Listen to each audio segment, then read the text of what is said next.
Alright guys, as a visual storyteller, I get asked by younger artists all the time, what are some techniques that you use to help you lay out your pages? And one of the techniques that I've been championing for a long time, I think everybody does, but I know I have, is using the rule of thirds. What's the rule of thirds? Well, in this video, we're going to get into it and hopefully it'll make you a better artist. Let's go.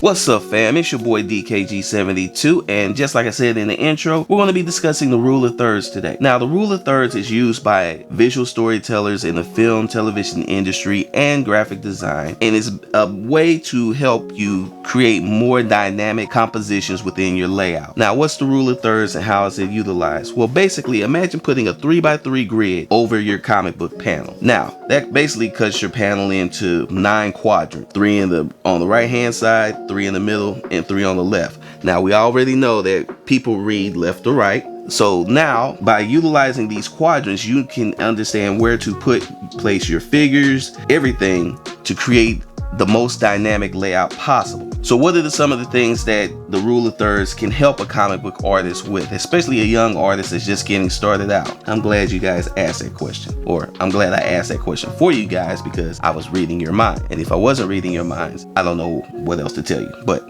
you know, I'm good like that. Anyway, so what are some things that this helps you guys out with? Well, number one, it helps you create more dynamic layouts, right? It also helps you create tension and mood. It also allows you to create dead spaces within your layout so that you don't have the dreaded, I don't know where to put the word bubbles problem, because we've covered up all the panel with just beautiful art. No letterer wants to cover up your beautiful art. But now by utilizing the rule of thirds, you'll create those dead spaces where you still get everything out there, the art still looks gorgeous, but you have plenty of places for the letterer to place the lettering on the page. The rule of thirds also helps you size down what would be considered a sizable shot, so you don't always have to think of, oh man, I got to draw the city scene, but if I put it in a small panel, it won't look right, or I won't understand how to get it right. So maybe I'll put it in a splash panel, a splash page, or maybe I'll do a double page spread. Now you can size that shot down and save those splash pages and double page spreads for something that's a little bit more impactful on your layout. Now, mind you, and there's a caveat, you might want to have that city scene, the big double page spread.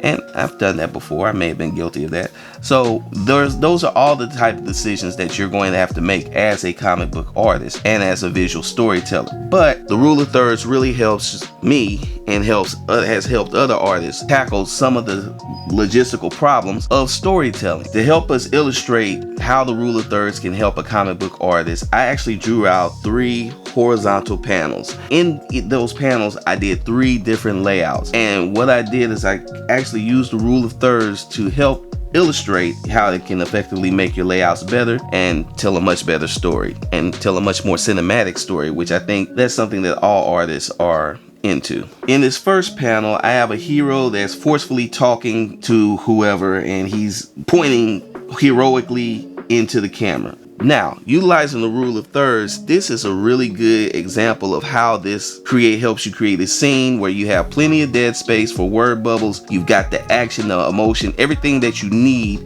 in the shot. Everything just works perfectly fine. So let's look at it real quick and let's kind of go over it. So if you notice, what I did is the hero, of course, is more off to the right hand quadrant with its, a little bit moving into the middle. But if you notice, his face, his eye line are in the right, off to the right. His eye line is in the top quadrant, or the top right quadrant.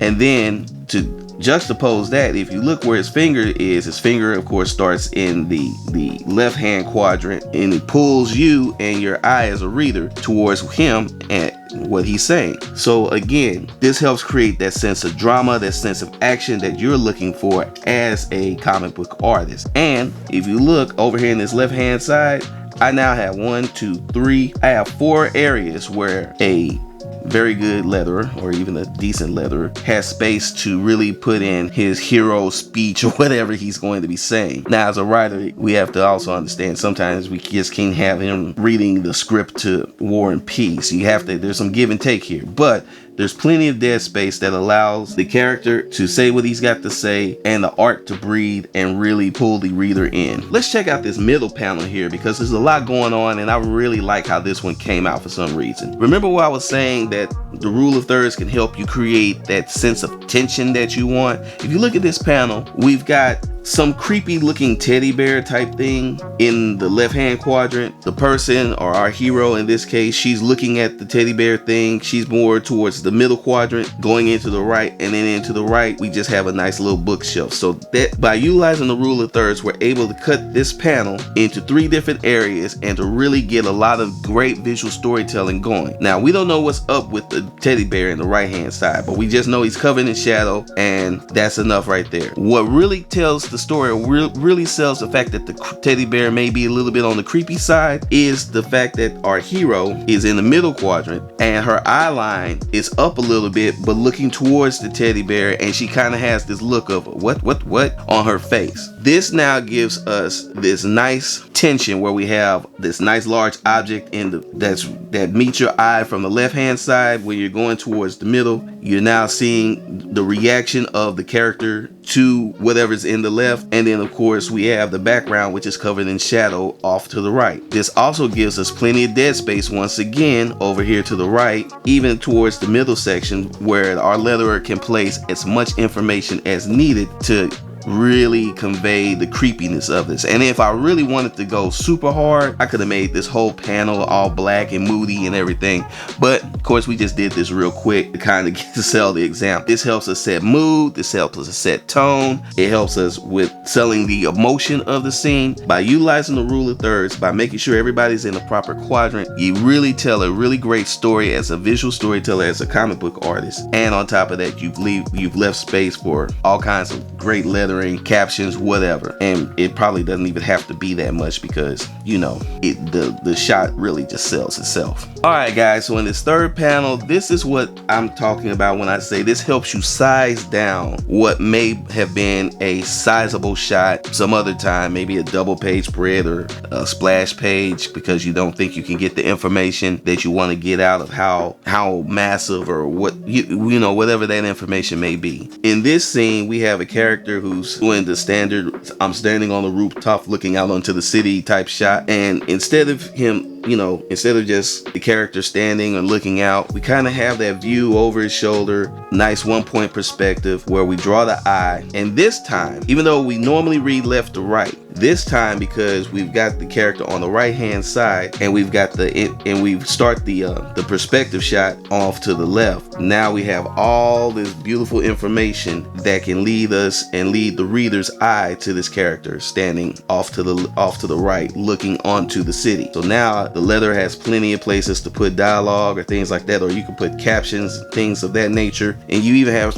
space off to the right for a dialogue or word bubbles. You sell the information of he's looking out onto a massive, bustling, hustling city. You sell his attitude. You sell all the things that you need to sell, because and at the end of the day, that is what we're doing. We're selling what we need to sell to convey the image. In the first panel, it was forceful hero pointing towards the camera. The second panel, it was this girl is weirded out by this teddy bear. And in this one, we can't see this guy's face. We just see the back of his head, but you see his pose and you see that he's looking out onto the city. So we know that something's about to happen, and we know that this is a great shot that just establishes the whole breadth of the whole breadth of everything that we're about to take into. So by utilizing these quadrants and the rule of thirds, I'm able to tell the story of this scene much more easily than I would be if not. Now, admittedly, I made sure I put the little grid up there and the circles and everything like that, but that was just to help illustrate how